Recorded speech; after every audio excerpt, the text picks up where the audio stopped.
What does yesterday do to that message? I think this group lost credibility by doing what they did yesterday. What do you want from your neighborhood? I just want to be able to raise my child in safety and not have to fear that my child is going to get killed. Kyle Rittenhouse, he's in Illinois right now being held because he's accused of first-degree murder. An officer involved in a shooting that is being questioned is allowed to be free. Do you believe that that's right? That officer? I'm not even commenting on that one. Oh, why not? We can look at each other for a long time, but I'm not commenting on it. Everybody here is here because of what happened with Jacob Blake. That's the start of it. Do you feel like that message is being lost at all with the president being here and kind of the bigger picture of all of this? I do, and that's unfortunate because what happened to him shouldn't have never happened. Do you feel like either of you are going to change each other's mind, though? No. No. No. But that's okay. We can agree to disagree. We get really heated, and then we're like, yeah, the weather's really nice today. The old phrase, sticks and stones may break your bones, but words will never hurt you, isn't exactly true. Those words that we use every single day carry a lot more weight for certain people than others. But that goes a lot deeper than just the N-word. The overt images may not be there, but there's always these subtle ones that are there and that it upsets people. Dr. Cedric Burrows is an English professor at Marquette University focusing on African-American cultural rhetoric. He says there are many common phrases we use every day that have strong racial ties. The word thug, for example, that's become more common. You have gospel music to refer to black sacred music. And then for white music, it's called Christian music. Another one is uppity. I've heard that a lot. If you go in a neighborhood and the street is Martin Luther King Drive, it's going to be in a black neighborhood. It's almost like this idea that because you can't say the N-word, that this is a replacement for it. Dr. Burrows says these words in certain tones have lost their true definition, like those labeling current protests for George Floyd as riots, as opposed to colonial times when the Boston Tea Party was considered a rebellion. There's a negative and positive correlation between those two words. He says coded words like these are meant to keep African Americans suppressed. When people say hood, it's very hood or very ghetto, it really means they're trying to say it's very black. That's another way of trying to say something without overtly saying it. Even seemingly innocent phrases like peanut gallery have a troubled past. Whites would sit at the bottom of the theater and blacks usually were at the top, and so that had a history where that's where African Americans would sit. Then there's the more egregious word choices. Words like lynching carry very serious racial undertones. Just last month, while defending a Menominee Falls trustee's insensitive comments on Facebook, a woman compared the backlash against him to a lynching. If we are going to hold him accountable and lynch him in the nearest tree, then we might as well start holding everybody else on this village board. She later apologized. The Milwaukee Fire Department is currently investigating after someone hung a brown figurine by a ribbon inside the department.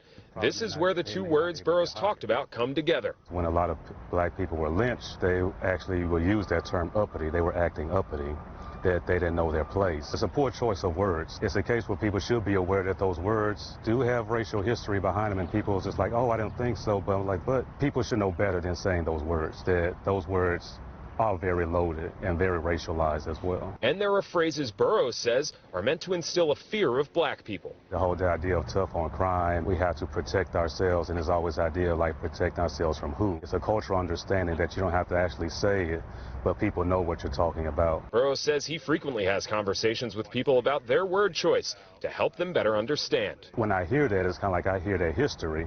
They may not realize it, but that's when we'll have to explain to them the whole dynamics behind it, because they're thinking that it's a matter of me being too stiff or formal. But then I say, well, this is my background. Dr. Burrows hopes the current social justice movement can include an education about the weight of words. He says with the amount of information we have at our fingertips, there is no excuse to use any racially charged phrases or words. In Milwaukee, Shaun Gallagher, TMJ4 News. A college graduate will make more than twice as much money in their lifetime as a high school dropout. And because communities of color in Milwaukee finish high school at a much lower rate, it'll be a lot more difficult to bridge the equity gap their communities are facing. But a local nonprofit is trying to fix all of that, one scholar at a time. Been accepted to everywhere, and I'm waiting on one decision. Leroy Hope is a senior at Milwaukee School of Languages. He always wanted to go to college, but didn't know if it would be an option for him until the program College Possible got on his radar. If I didn't have that, I'm not sure what I'd be doing right now. College Possible identifies underserved students and access college coaches to get them through. From ACT preps to picking the right school, all the way to getting their degree. They help kids who may not otherwise have been able to do it on their own. So this is what you want to do. Let us show you some of the pieces that are important to ensure that you get to that goal. Kelly J. Tsai is the executive director in Milwaukee. In Milwaukee, nearly 1 in 3 Hispanic and African American students don't finish high school. This program recruits students from the poorest households to lift them up. A scholar who comes from an underserved background is 2 to 3 times less likely to graduate from college than a peer from a more affluent background. And so the work that we do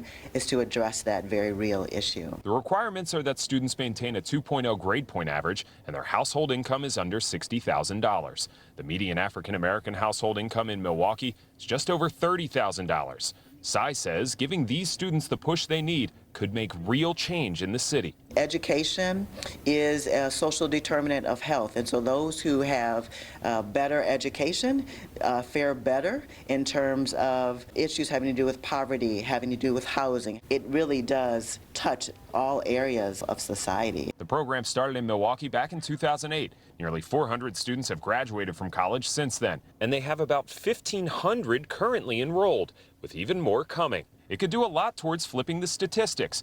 Right now in Milwaukee, there's a higher percentage of African Americans without a high school diploma than have a college degree. Tsai says creating this pipeline will make for a better Milwaukee. There are individual lives that are being positively affected, then coming back and giving and working in Milwaukee and are able to be beacons of hope. Hope is all Leroy is asking for. After all, it is his namesake.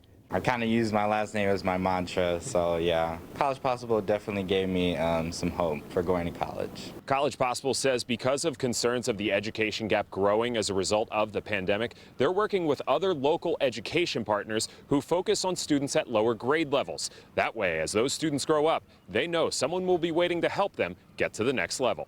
In Milwaukee, Shaun Gallagher, TMJ4 News. We already know African American students in Wisconsin face the greatest achievement gap in the country. Now with Milwaukee public schools likely starting classes in the fall from home, the fear is that educational disparity may be amplified even more. Summer to them, it's kind of going to be eternal. Do you miss school? Yeah? What do you miss about school? The teacher. Cheddar Hill's daughter, Nayana, is about to go into the 3rd grade at a time in her life where being at school is imperative to her learning. When it comes to the teaching, every student learns different. Like I was telling you, nobody learned at the same pace. It was a chaos. For Nina Hart, she took her 5 grandkids in after her daughter suddenly passed away in March. So this is uncharted territory she never imagined would happen. It's rough, but you got to maintain, do the best you can. A study from McKinsey & Company says African American students could fall behind as a result of the COVID-19 closures, losing more than 10 months of education. There's a thing that many educators use is a phrase called the summer slide. We all lose a little bit of our academic steam, per se. But that summer slide has been changed to the COVID slide. Eugene Pitchford is a professor and education expert with Concordia University. He says connecting with students is the biggest factor in a quality education. In MPS's plan, if it works perfectly, that's another 30 to 45 days. You could realistically go from March to almost October in this new blueprint. And so I think that's my biggest concern is just how do we make this engagement at the highest level? But there are numerous other hurdles facing students of color at home.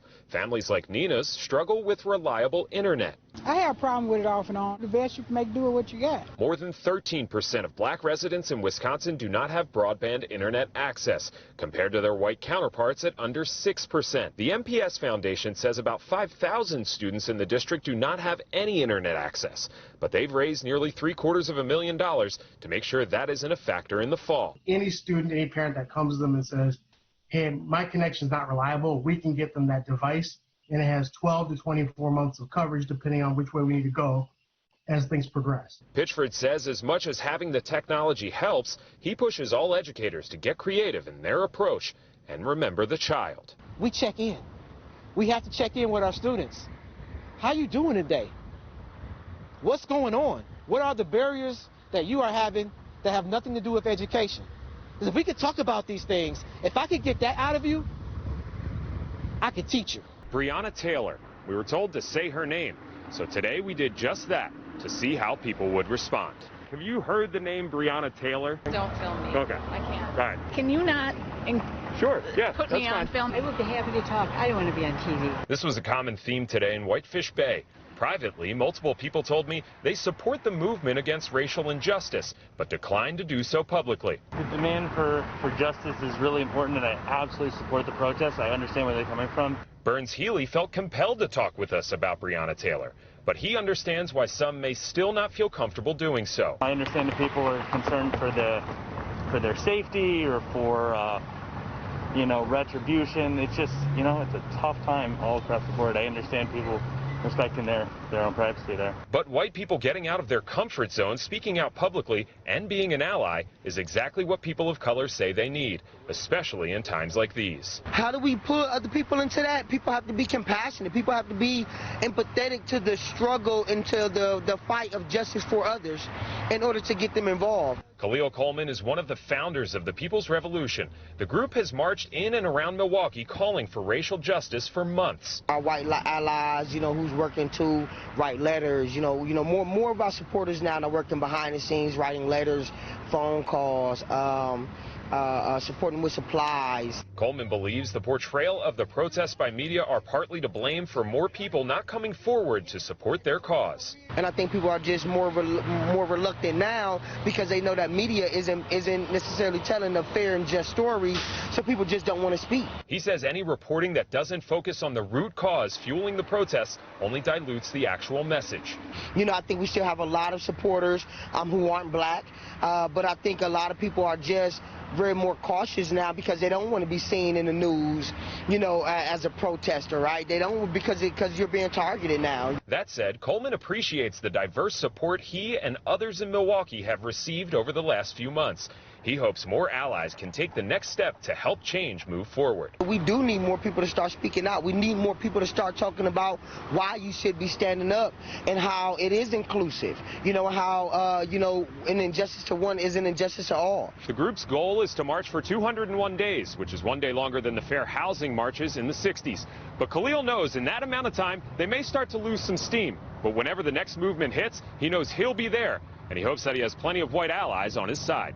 In Milwaukee, Shaun Gallagher, TMJ4 News. One problem house can ruin the reputation of a whole block, but a local pastor is making strides towards reclaiming the neighborhood. It took about 2 weeks for us to do this garage here. Through his nonprofit, Bridge Builders, Pastor Kurt Owens helps alleviate homeowner headaches like busted garages. But his next move is taking out eyesores by buying 20 homes in this neighborhood. What would it look like if we bought the drug houses? What would it look like if we just bought the prostitution houses? Because we're not going anywhere. We're here in the community with the residents. The problem centers around a lack of African-American homeowners. Milwaukee has the second worst African-American home ownership rate in the country, just over 1 in 4. Compared to just 5 years ago, it's a completely different neighborhood. Caffrey McClinton has lived in this neighborhood for 14 years, but not many on her block own their home. She says this house was just shut down for having drug and prostitution activity. And as a mother of 5, she feels her kids aren't safe here. For me personally, I don't feel like I can do it any longer. I don't think that the changes that I need to see are going to happen within a year. With black home ownership so low, it forces many in communities of color to rent. 60% of all Milwaukee residents rent, which brings on another problem. A Marquette Law study shows half of the rental properties in the city are owned by someone who lives outside of Milwaukee, including a house near Pastor Owens' home, with a sign from a California rental company. Certainly can be problematic if there are landlords who are not really committed to really advancement of the city as a whole and who are less committed to quality of life for their tenants. Lafayette Crump is the Commissioner of City Development. He says the city has committed some $6 million to the upcoming budget towards increasing home ownership in the city. Increasing the home ownership rate is not a cure-all, but it is one very major step on the way to changing the some of the statistics that we see about the city of Milwaukee. So if Pastor Owens is able to flip these houses,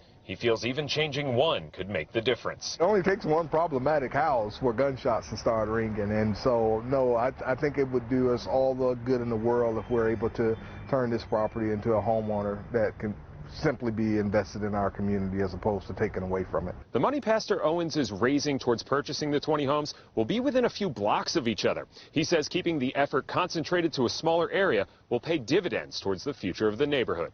In Milwaukee, Shaun Gallagher, TMJ4 News.